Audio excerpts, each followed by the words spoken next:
All right. Hope to God this works. And of course, I switched to it. I've got a backlighting issue now. Imagine that.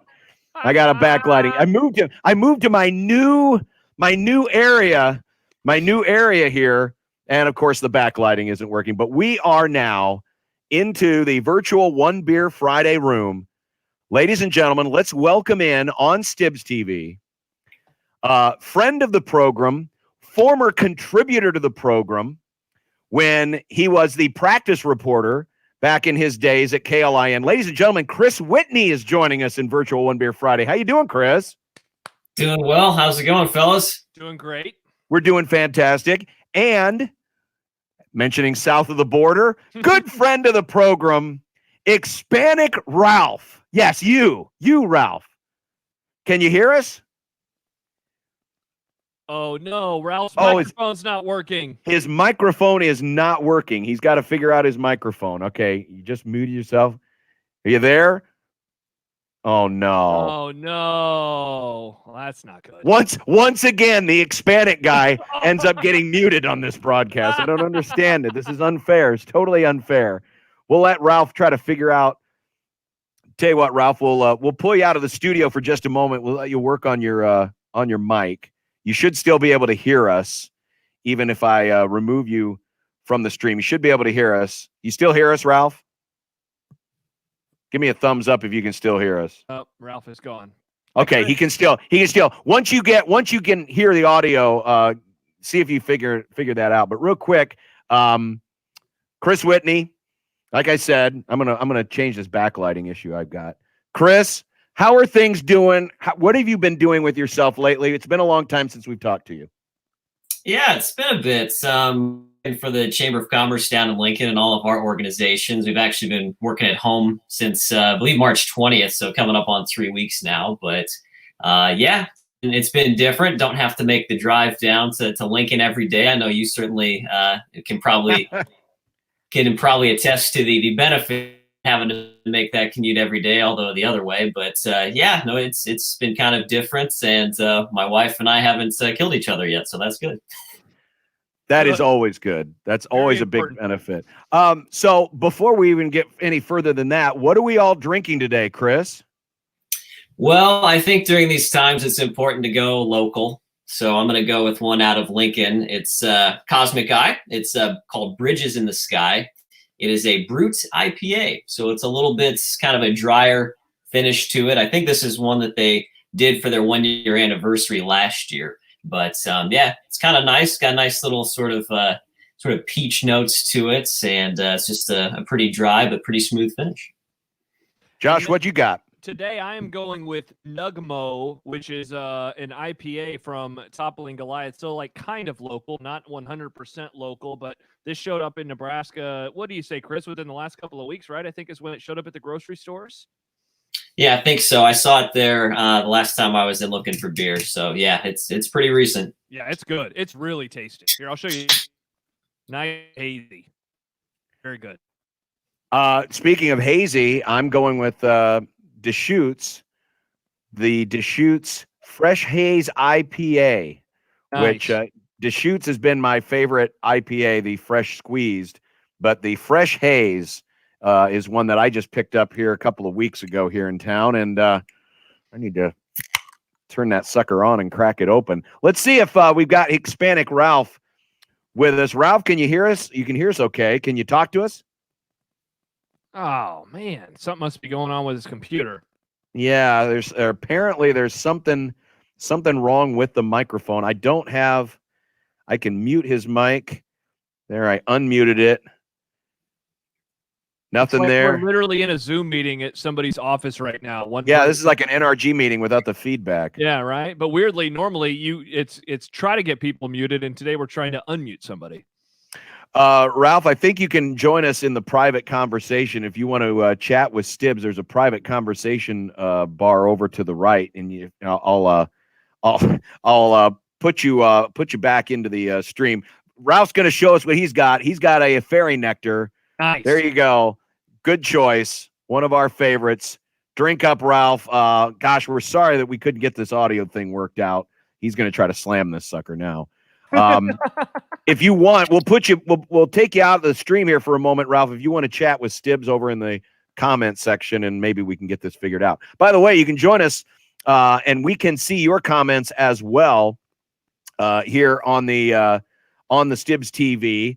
As Scott points out, it's not the Red House of radio shows. No, it is not. No, we were hoping it was the Red House of radio shows, but we couldn't get it done. Well, guys, the subject today in our beer room is, if you could take one result in the history of Nebraska football and change it, what would it be? Chris, you're our special guest. Start us off. Well, I think I'll go in, as I mentioned to you kind of offline earlier, I think there's two games that kind of stand. I mean, there's multiple games that stand out, but two that I think would be good for conversation. Certainly one before my time and one during my time, certainly as a Husker fan and following the team while I was covering them. But I'll start with the one before. I know, John, you probably would have this high up on your list. That 1978 loss to Missouri. I mean, how much different would the timeline have been for Nebraska if they'd gone on to win that game? End up playing, I guess it would be, was it Penn State? Would have ended up playing them as kind of a 1 versus 2 instead of thing, Alabama, yeah. Which Alabama beat Penn State that year to win the championship. So kind of wonder how things would have shaken out there. Maybe they would have lost to Penn State. Who knows? But maybe that's also the year they get their first. That's a really good one. That's a good because you know, and we talked about this. I can't remember what the conversation was, but that Oklahoma game, that 78 Oklahoma game, as important as it was for Tom Osborne, in a way, it got overshadowed because they lost their next two games. The loss to Missouri then, of course, set up the Orange Bowl against Oklahoma, and then Oklahoma got a chance to get back at the loss. So in a way, it canceled it out twice by not finishing the job against Missouri the next week, but then also having the indignity of having to play Oklahoma again. And there's that famous video that's out there of Osborne and Devaney on the conference call when the Orange Bowl is telling them, hey, congratulations, we're inviting you to Miami and you get to play Oklahoma. And the look on Osborne's face is as if you would have killed his dog or something. It was just, he couldn't believe it. So that's a great one, Chris, because that 78 Missouri game really changed a lot. Yeah, and Nebraska's also number 2 at the time in the AP poll going into that one, and they only dropped to 6 after that loss. So, I mean, certainly in a playoff era, they lost out on a playoff spot, but in that era, they might have lost out on a chance to play. Do you think they would have beaten Penn State, John? I mean, they would have had a chance, certainly. Yeah. Now, interestingly enough, Nebraska played Alabama earlier that season and lost 20-3 in Tuscaloosa. So I think, or actually it may have been in Birmingham. So, you know, obviously if you do the whole comparative scoring, which is never a safe assumption, maybe Penn State would have won because that game ended up being 14-7 in the Sugar Bowl. But, you know, by that point, by the end of the season, if Nebraska was playing so well versus, you know, the first game of the year, I think they definitely would have had a chance. I think we had a better chance against Penn State. I thought Oklahoma was the best team in college football that year. Yeah. They were amazing. And the fact that Nebraska won is just incredible. We're going to try one more time here and see, because I think Ralph's been working on it. Let's give it one more time. Everyone cross your fingers. Ralph, can we hear you? Oh, sad. Oh, I blame the whites. He's just going to drink. White people at it again. Am I right, Ralph? Oh, there it is. There it is. Well, that sucks. I don't speak Spanish. What does that mean? Oh, it's too bad. Oh, I'm sorry. Yeah. It means beer. Okay. Well, I'm sorry, Ralph. I wish we could get it. Obviously, there were people that were very excited to see you today on One Beer Friday, Ralph. But for some reason, they don't like it. So, John, if you can help Ralph out with his computer problems, we'd really appreciate it. Josh, Ralph, if you want to stay on screen, you can and just make faces at us. Feel free. But, Josh, what's your pick for change one result in Husker history? Well, real quick, Chris, did you have one more? Did you have a more recent one? Yeah, and I always kind of go back and forth on this, but I mean, you have to go with probably 2010 Big 12 championship game. I mean, if they win that game, they probably end up playing UConn and Fiesta Bowl, not only get the conference championship, but probably beat UConn in that game, and kind of who knows, a nice send off going into the Big Ten. Who knows how things go the next? I kind of waffle between that and the Big Ten championship game 2 years later, but those would be kind of the modern ones to change for sure. No, that's a really good pick. I have two in mind as well, and I'm gonna only go with the one that is my ultimate pick at first, just in case somebody else ends up choosing the other one. The 1999 Texas game in the regular season. I have long said on the show that I think Texas, Nebraska in 1999 actually the team of the 90s behind 1995 one. That team, I think, would have beaten Peter Warwick and Florida State. I think those defensive backs would have done a really good job at shutting them down. Chris Winkie was the quarterback at the time. And so it always has really bummed me out. I mean, there's a ton of Texas losses that you could choose, whether it's for national championships, conference championships, or even just to get a victory over them. That's the one that has always stuck with me the most, though, because I think it cost them a shot at playing for and winning the national championship. Maybe, I mean, 96, obviously you can say the exact same thing, but do we know for sure if even with Arizona State losing, does Nebraska get it? I don't know. I would say give me the 1999 opportunity. So that would be my pick first and foremost. Yeah, that's a good one. In a weird way, and I know this season didn't have any national championship aspirations to it, but man, there was something about losing to Major Applewhite and Ricky Williams in 1998 that really sticks, because it ended the Memorial Stadium win streak. Now, would they have eventually broken Miami's record? Maybe. I don't remember where they were at, particularly at that time, but I don't know.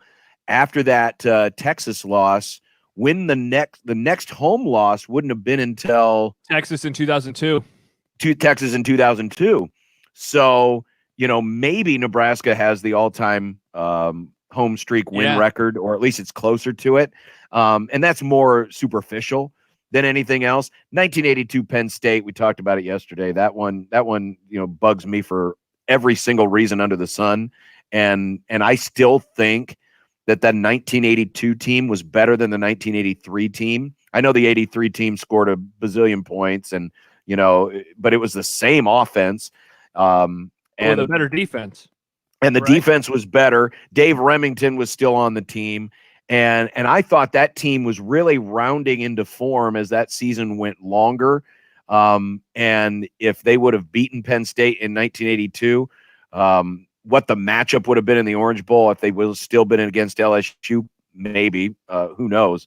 But I think the 1982 team should have been a national champion. And so I guess if I had to pick one, I would say it's the 1982 Penn State game would be one that I would say I would change in a heartbeat. The other one that I was considering is a tweet that we got from Josh, and I know Michael Severe, he picked this one earlier. He texted me, Texas in 2009.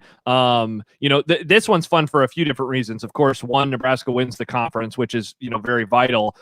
Josh says mainly because I think it gives Sue the Heisman, and NU gets Iowa in the Fiesta. But I mean, I said this recently. What does a win there mean for Nebraska's conference right now? Do they stay in the Big 12 after beating them in that moment? And it's a really fun what if. It's a tremendous what if.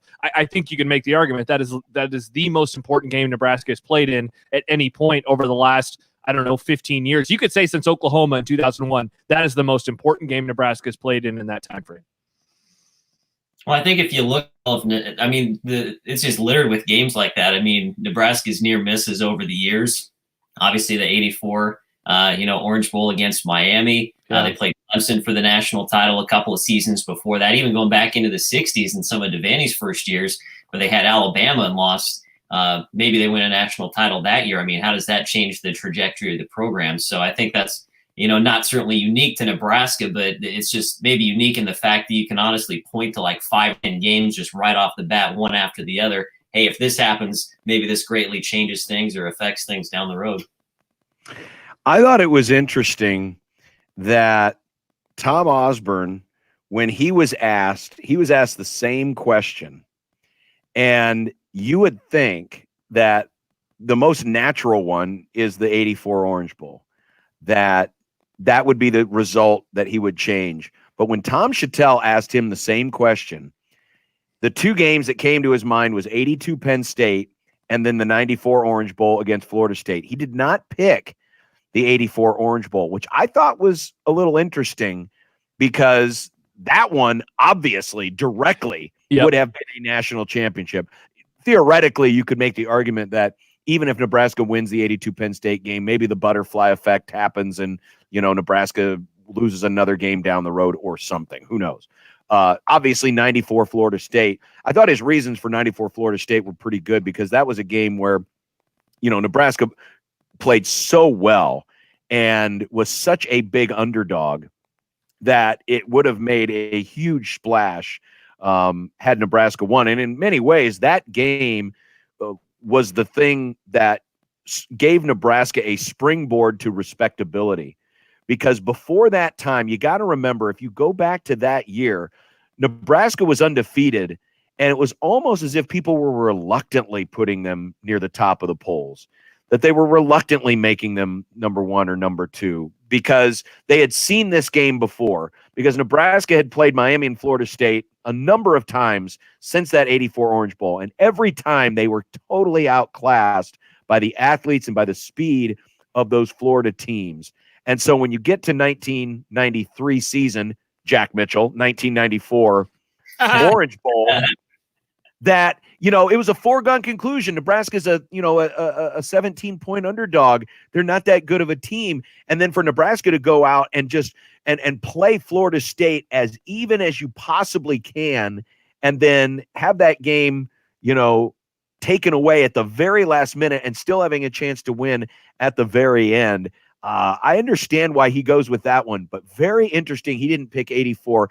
And I have to wonder if part of that is even Tom Osborne, who I don't think necessarily thinks of himself in terms of legacy, recognizes the importance of the 84 Orange Bowl and the decision he made and what it meant for that program.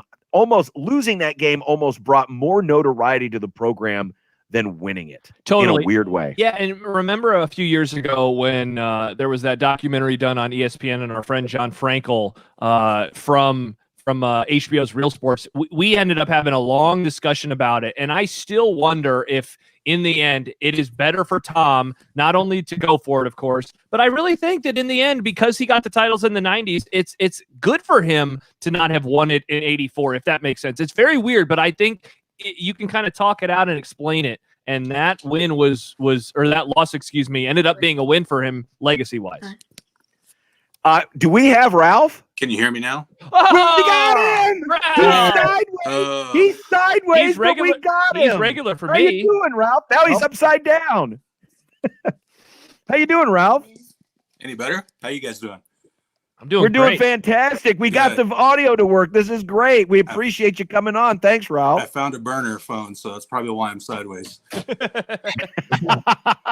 So, Ralph, what are you drinking on One Beer Friday? Well, it's the ever predictable for me, Cross Strain, Fairy Nectar. People over there are awesome, and it's just a lovely beer. Oops, I said lovely. Sorry. I'm sorry. It's Uno Cerveza. What's Friday?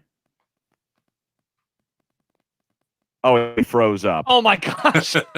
Oh, there we go. Oh, now he's back. Uno Cerveza. What's beer? What's Friday in Spanish? You got to roll the R. Viernes. Say it, John. Viernes. What's that? I was just telling you to say it. That's pretty good, John. Yeah.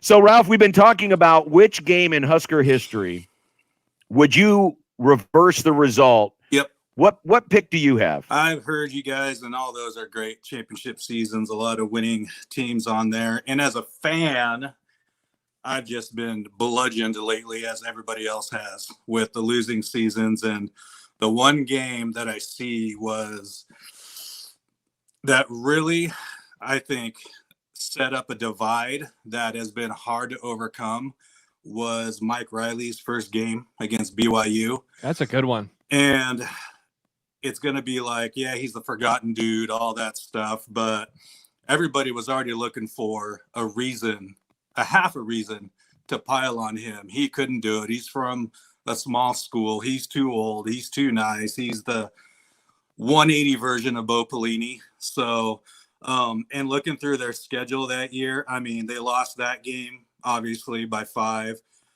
Went down to Miami, and I think that loss had a lot to do with what happened against BYU. Lost by 3 in OT, went to Champaign, lost by 1, lost by 2 against Wisconsin, lost by 2 against Northwestern. I mean, they were really close to really turning the page on the divisiveness that Pelini was partly responsible for. But obviously it was just, as soon as this season happened, it was just a split. And I think that set us back even more. So as a fan, I'm looking at it from more of a 30,000 foot view of it really just pushed us back more. So that's where I was at with that. And of course, those other games stood out too, but I was kind of digging deeper a little bit and kind of what's resonating here. What guys, Chris, year. let's start with you, Chris. If you could pick a Scott Frost era game to reverse, what would it be?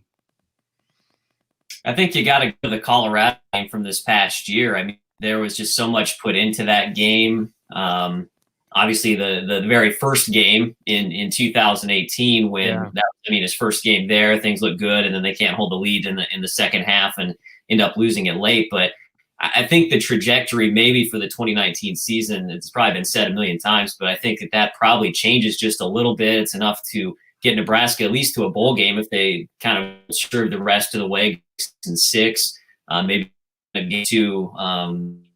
It ended up being losses in that season, but I just kind of look at the investment for that game and just how it really just went out of hand in the second half. It looked like things were going pretty well in the first half. The defense was playing. They put up 17 points at halftime, had the big lead, and then things just kind of changed on a dime in the second half. Would have changed our weekend, wouldn't it, Josh? Yeah, that trip to Colorado would have been a lot more fun. And piggybacking off that, of the Scott Frost era games, I was gonna say, Chris, at the very beginning, the 2018 Colorado game, but and maybe this is cheating.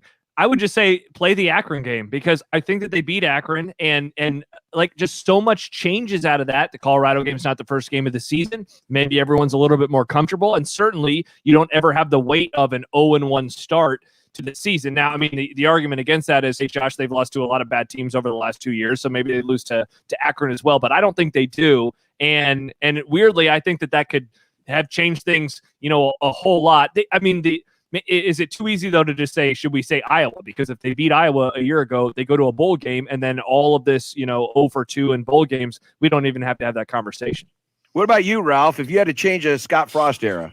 The Akron game just jumps out at me. I think that's the BYU of the Scott Frost era, where it just gets off to such a weird, odd start, where there was coming back from it, but unfortunately, again, with where the program was, it really set them back again, and not having that chance to shake the cobwebs out and kind of get your poop in a group, so to speak. I mean, it was just it just set them back, and it showed, because they did come out great in that first game, or the first half against Colorado, and then all of a sudden it was just stuff hit downhill, and you're not used to that.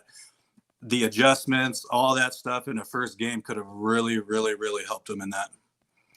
I'm surprised that no one yet has said the 2018 Ohio State game. I thought about it, because that one, we always look for the signature win, and usually signature wins are wins against top flight caliber competition. If Nebraska pulls off that upset, that second half really, really takes off. It was already a good second half, but I think it really takes off, and who knows, what kind of momentum goes into the following season. Now, as we know, Nebraska didn't handle the expectations particularly well last year, but there's something about having that big pelt on the wall and having an Ohio State in that conversation. I think if these have all been really good answers. Yeah. But I almost wonder if that Ohio State game would mean a little bit more, and at least take away some of the vitriol. And I'm not saying there's a lot of it, but there are some people that are now really resigned to the fact that, well, Scott's going to be just like everybody else. It's just he's going to be one of us, and so we're kind of stuck with him. But I wonder if maybe some of that sentiment would die away if he would have a signature win against a top caliber opponent like Ohio State. I also like this post that we have on our YouTube page from Bo, where he says, if Nebraska beats Miami, Solich doesn't get fired 2 years later, meaning no Callahan. You know, whenever we discuss like, oh, hey, I wish that Nebraska would have won or lost X or Y, we never consider that they could have literally, if you can flip anything, you could add a national championship, just like you can with the 84 game and just like you can with others. But that's one that never gets brought up. If they win that somehow, I mean, it doesn't make any sense in hindsight, but that's their 6th title. And yeah, what does it suddenly mean for everything? And how does it affect recruiting and bringing in good players and all that stuff?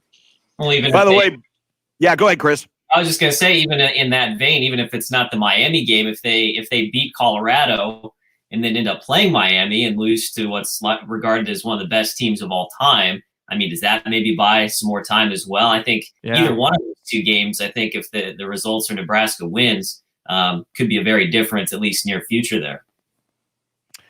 Well, guys, this has been fun. Ralph, I'm glad we finally got at least a little bit of you today. How's the family doing? How are you holding up during all of this? It's been a whirlwind, but we are healthy. Hope you guys are all healthy. And, yep, just trying to get by in this crazy thing called life. And thanks for having me on. Thanks, Ralph. Well, we really appreciate it. And Chris, we know you and you and your wife are doing well, you and Lindsay, and hopefully you can keep out of each other's hair for a while. That's good. She works downstairs in her job. I work upstairs, mostly on the couch, so it's all good. So, ladies and gentlemen, there they are. Expanic Ralph. You finally can put a face to the emails. Chris Whitney. Yeah, Chris Whitney, who by default gets to be the most handsome guy on the stream. And, of course, there's Josh. Guys, oh, yeah. What are you wearing? What do you got there, Chris? Which soccer team? That's Liverpool, baby. Best team in England, best team in the world. Oh, I love cricket. Real quick, Chris. Cricket. Great Chris, sport. the season might get canceled, and then you won't have a title still. How do you feel about that?